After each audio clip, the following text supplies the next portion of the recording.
জি জি ইনশাল্লাহ।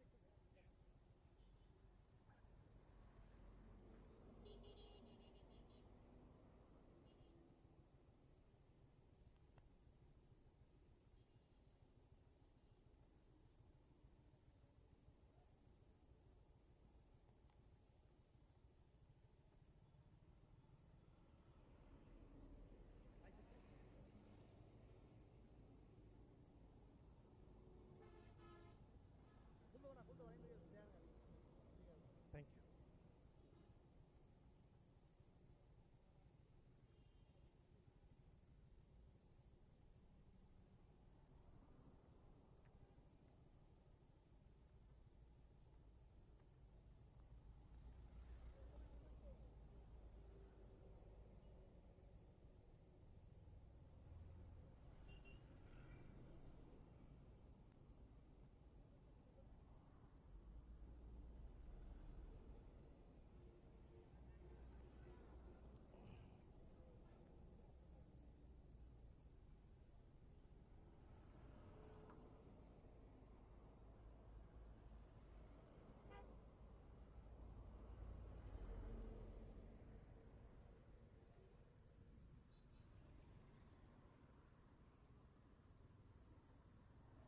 আল্লাহ দিলে 1 বছরের উপর হয়ে গেছে আমার ট্রাফিক ধরে না, সিটিতেও না হাইওয়েতেও না। লাস্ট কবে ধরছিল এক্সাক্ট মনে নাই, বাট আজকে ধরলো। জায়গাটার নাম কি, Hotapara member market, Gazipur. Last কবে ধরছিল খেয়াল নাই, 1 বছর আগে বা 2 বছর আগে একবার গাড়ি রিকুইজিশন করছিল। গাড়ি চালাচ্ছিলাম তখন, একবার আটকেছি জৈনা বাজার, ওই ভালুকা পার করে জৈনা বাজারে ওখানে একবার গাড়ি আটকাইছিল। তা গাড়িতে আটকায় না মানে কাগজপত্র দেখে নিয়ে রিকুইজিশন করে দিছিল গাড়িটা। পরে অনেক রিকোয়েস্ট টিকোয়েস্ট করে কোনো কাজে লাগে নাই।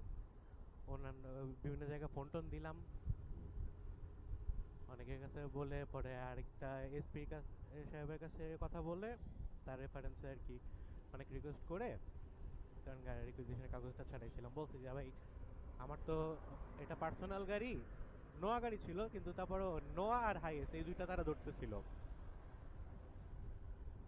ওই নির্বাচন বা ওই যে আঞ্চলিক কিছু একটা নির্বাচন হবে হয়তো, বা উপজেলা বা জেলা পর্যায়ে কিছু, তো ওখানে গাড়ি লাগবে হাইএস আর হচ্ছে নোয়া। তো একই দিনে 22টা গাড়ি তারা রিকুইজিশন করতে হবে, ওটার জন্য আসছে। মানে সকাল থেকে 2-3 ঘন্টার মধ্যে ওদের কাজ মোটামুটি হয়ে গেছে, 22টা গাড়ি পেয়ে গেছে। তো অনেক রিকোয়েস্ট করে টোরে পরে গাড়িটা ছাড়াইলাম যে ভাই আমার তো এটা পার্সোনাল গাড়ি, ফ্যামিলি নিয়ে যাচ্ছি। তখন গাড়ির মধ্যে আমার ওয়াইফ ছিল, আমার ভাইরা, তার ওয়াইফ, বাচ্চা কাচ্চা সহ। তো ওটাই দেখে বলছিলাম যে আপনি রিকুইজিশন করে লাভ নাই, এটা পার্সোনাল গাড়ি আর আমার ড্রাইভারও নাই। সো আপনার এই ঢাকা থেকে এসে গাজীপুরে নির্বাচনের ডিউটি করার মতো কেউ নাই। সো আপনি যদি রিকুইজিশন করেন কোনো লাভ হবে না, কারণ আমি গাড়ি নিয়ে আসবো না, আমার চাকরি বাকরি করা লাগবে। আমি তো চাকরি ছেড়ে তো আর এখানে এসে রিকুইজিশনের ডিউটি দিব না, নির্বাচনের ডিউটি তো আমি দিব না। তো আমার না ধরে অন্য একটা গাড়ি নেন যেটা ডিউটি দিতে পারবে। ও এখানে যখন মানে নেই, পরে অন্য আরেকটা ইয়াতে চাঁদপুর বা ওইদিকে কেউ একটা এসপি ছিল, আমার এক পরিচিত উকিলের মাধ্যমে এক ভাই হেল্প করছিল আমাকে, তো ওনাকে ফোন দেওয়ার পরে বলছে। তো কিভাবে কিভাবে জানি ওদের মধ্যে দেখা গেল যে ওনারা একই ব্যাচে আর কি, পুলিশ একাডেমিতে একই ব্যাচে ছিলেন তারা। তো এই এই সময় জৈনাবাজারের এসপি আর হচ্ছে চাঁদপুরের এসপি, এখানে আবার স্পিড ক্যামেরাও বসাইছে রাজেন্দ্রপুরের এলাকার এদিকে, মোটামুটি ভালো অ্যাক্টিভ। তো যাক, অনেকদিন, বিগত 1 বছরে আল্লাহ দিলে 4টা বাইক চেঞ্জ হয়েছে। প্রথমে নিলাম কোনটা জানি, হ্যাঁ FZX শুরুর দিকে। তারপরে ওটা কিছুদিন চালানোর পরে পাওয়ারটা মন মতো হইলো না, বাইকটা অনেকদিন চালানোর চেষ্টা করছিলাম কিন্তু যেই পরিমাণ পাওয়ার, হ্যাঁ ডেলি কমিউটে এটা যথেষ্ট, কিন্তু এটা দিয়ে আমি কমফোর্টেবল ছিলাম না লং ট্যুরে। তো ঠিক আছে, আর একটু দেখতে রেট্রো লুক, তো ভাবছিলাম প্রথমে থেকে রেট্রো বাইক দেখতে ভালো, মানে চালায় ভালো লাগবে বা দেখতে ভালো লাগবে কিছু একটা। বাট চালাইতে গিয়ে দেখি না অতটা মজা লাগতেছে না, পরে আবার স্পোর্টসে শিফট করলাম। ওই জিপিএক্স এর এটা নিলাম 165 4V যেটা, মাশাল্লাহ ওটা নিয়ে তো পাওয়ার মাশাল্লাহ খারাপ না, বেশ ভালো পাওয়ার, মোটামুটি ভালো আছে, প্লাস ব্রেকিং সিস্টেমও ভালো, এবিএস ডুয়েল চ্যানেল এবিএস ওখানে, তো চালায় ভালো। কিন্তু মোটামুটি টুকিটাকি চালানো হচ্ছিল এটা। পরে যখন নাম্বার প্লেট নিতে গেলাম, এসএমএস আসলো যখন ওই 300 ফিটে পূর্বাচলে, নাম্বার প্লেট নিতে গিয়ে মোটামুটি আমার বাসা থেকে অ্যারাউন্ড 30 কিলোর মতো যাইতে, 30 কিলো আসতে, তো অ্যারাউন্ড 60 কিলোর মতো আপ ডাউন। তো ওই দিন এই নাম্বার প্লেটটা নিতে গিয়ে আমার কোমরের অবস্থা যা হয়েছে মানে আর বলার মতো না। এই যে এমনি তো আপনারা জানেন যে জিপিএক্সটা মোটামুটি একটু লিন হয়ে চালাইতে হয়, একটা ফুল প্যাড স্পোর্টস বাইক, তো লিন হয়ে চালানো। আমি আগে স্পোর্টস বাইক চালাইছি, কোনটা, ওই যে লনসিন জিপি যেটা ছিল, ওইটা আমি অ্যারাউন্ড 7 বছরের মতো চালাইছি। তো তখন সমস্যা হইতো না, মাঝখানে একটা গ্যাপ পড়ে গেছিল অনেক দিন, বাইক বেশ কিছুদিন বাইক চালানো হয় নাই, আল্লাহ দিলে একটা সেকেন্ড হ্যান্ড গাড়ি কিনছিলাম, তো গাড়ির নিয়েই চলাফেরা করা হইতো বেশি। পরে গাড়িটা ভেজাল হলে যখন সেল করে দিলাম, পরে নিলাম এফজেডএক্স, যে একটা হ্যাঁ ইয়ামাহা বাইক, অনেকদিন আমি কখনো ইউজ করি নাই আগে, তো নিলাম। R15 পছন্দের ছিল, প্রবলেম হলো অত বাজেট ছিল না আমার বাইকের পিছনে এত টাকা দেওয়াটা। বাইকটা আসলে মারাত্মক, কিন্তু প্রবলেম হলো গিয়ে দিতে পারবো না, মানে এত টাকা খরচ করা যাবে না। 5.5 হলো গিয়ে ভার্সন 3 ছিল তখন, ভার্সন 4 তো হিসাবের বাইরে। যাক, এই জিপিএক্সটা ওই যে কোমরে ব্যথা হয় দেখে দিলাম ছেড়ে। ও আল্লাহ, আর্মির গাড়ি, মনে হয় টায়ার পাংচার হয়েছে, হ্যাঁ টায়ার পাংচার হয়ে গেছে। আর্মি,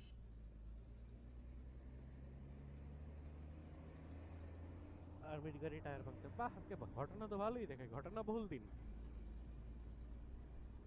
রোদের মধ্যে বের হইলাম জামালপুরে, তারপর আবার একটু মেঘলা মেঘলা, ভালুকাতে এসে বৃষ্টি, ভিজে গেলাম। এখন আবার সুন্দর রাস্তায় চেকপোস্ট, ওই পুলিশগুলো কিন্তু ভালো, খারাপ না, খুব কথাবার্তা বিহেভিয়ারটা বেশ ভালোই লাগছে, কত সুন্দর করে বলছে ভাইয়া পেপার টেপার আছে কিনা, হ্যাঁ ঠিক আছে, পেপার থাকলো, কোনো রকম কাহিনী করলো না, ভেজাল করলো না, বেশ ভালো, ভালো লাগছে।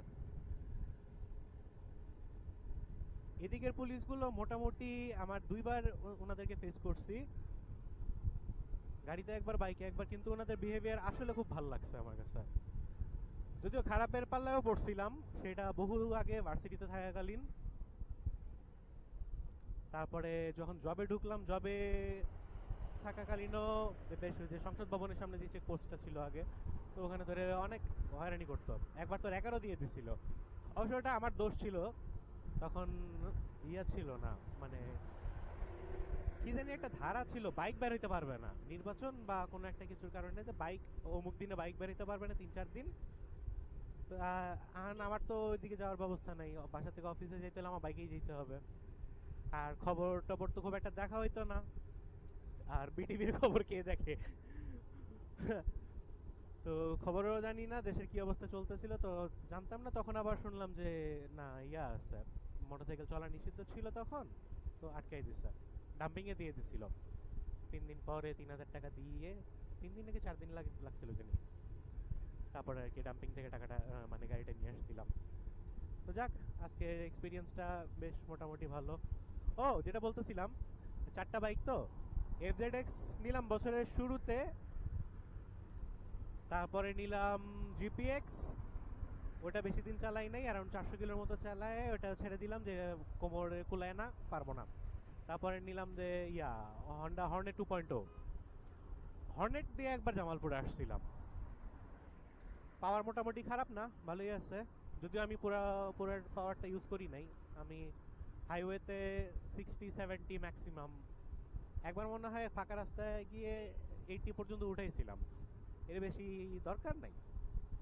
আর ওই ছোটকালে অনেক জোরে চালাইতাম, আমার অবশ্য এখনকার বাইকারদের মতো ওই যে 100-150 171ও পর্যন্ত হাইয়েস্ট চলে গেছে, এত আমরা অবশ্য করতাম না। আমার সর্বোচ্চ রেকর্ড ছিল 120, এর ওপরে আমি পারি নাই। তাও ইয়েতে বাইক নিয়ে নাটোরে যাওয়ার সময় উঠেছিলাম এটা, সে বহু বছর আগে, তখন আমার মাত্র লাইসেন্স করতেছি, লার্নার আছে। লার্নার লাইসেন্স নিয়ে ইন্টারসিটি ঢাকা থেকে নাটোর আপ ডাউন।